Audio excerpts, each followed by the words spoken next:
I'll go then.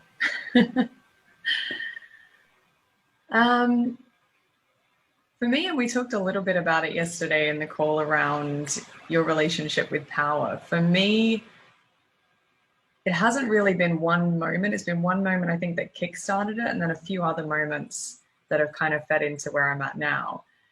And the first moment was nearly a year ago, attending the Rich Lippman intensive. And that was really me for the first time finding my people. Being in a virtual room even, where I was a little apprehensive that I'd be able to connect with people in the same way that I can one-on-one.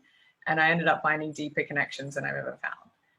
And I still remember on the first day, I came into this room and was like, oh, wow, I'm surrounded by these amazing people that all think the same way I do and feel the same way I do. And they want to build the same kind of coaching business and serve people. Yeah, this is awesome. And then the second day, I started to realize like how freaking amazing some of these people are. You've got people that have worked with Obama. You've got people that have been like World Series poker players, people that have been TV actors and things like that. And very accomplished people. And I distinctly remember on the second day having that feeling of like, holy shit, how did I get in here? Like, do I belong here? And I think it's taken me, so the next intensive is actually next week. And I think it's taken me this whole year to believe it. And there's been a few moments where one of them was actually in a conversation with a fellow coach from that intensive. And we did a really interesting exercise that I've never done with anyone. He'd never done it with anyone either and wanted to try it. And I said, yeah, I'm in, let's play. And it was a very simple exercise where we both just sat there on the call one-on-one and just staring at each other basically.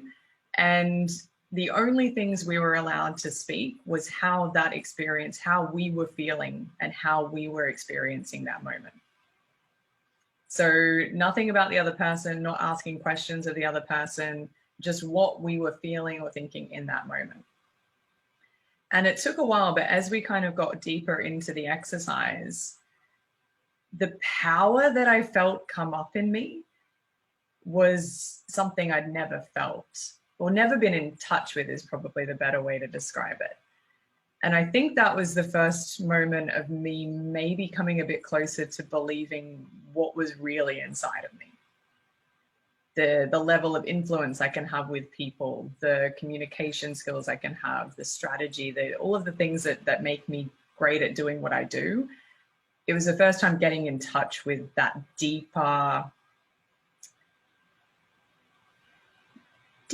fire, I guess, inside of me.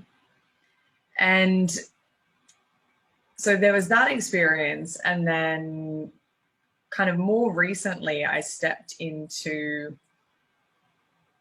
making the decision to stop screwing around, basically, to really get serious about my business. I spent the last year doing a lot of that inner work and thinking about that and getting clear on who I was and what I wanted to achieve, how I wanted to serve. And I was kind of in a space of feeling like I needed to do this whole healthy lifestyle thing to show up as a coach. And I don't know exactly where it came from, but I kind of just decided, hell, let's experiment with like letting my wild side out and giving that a space to play and not limiting myself in that area.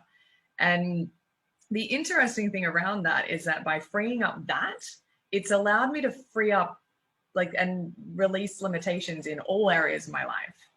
And so like I've just hired 3 interns that are going to be working with me over the summer, and the experience of creating a program for them and leading in the way that I want to lead, not being restricted by a company or anything else, and being able to play with that and not being attached to if it fails or if it succeeds.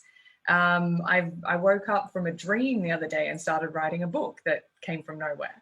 I've started mapping out a self-development book as well. I found a 4-leaf clover yesterday, people. Like, that's never happened. And I've been looking for one for ages, and it was growing where the freaking dogs do their business, okay? So there's been a lot of things like that happen since I started playing and experimenting with just freedom, releasing any limitations and just seeing how that feels. And yeah, it's got me in a really joyful, good place that was unexpected, and finally in a place where like I do believe that I am a powerful, badass rebel goddess who is here to help other people find that in themselves. And that's really, that's been the journey of the past year, I think, starting with that first moment and a few other moments that have kind of led up to now. But yeah, I think that's probably a good place to end it. Yeah. It's the World Joy Movement. Yeah. What was your greatest insight from this conversation?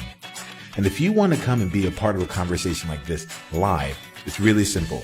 Just go to beworldjoy.com and come introduce yourself and let's take the conversation to the next level because you're there now. All right, let's play.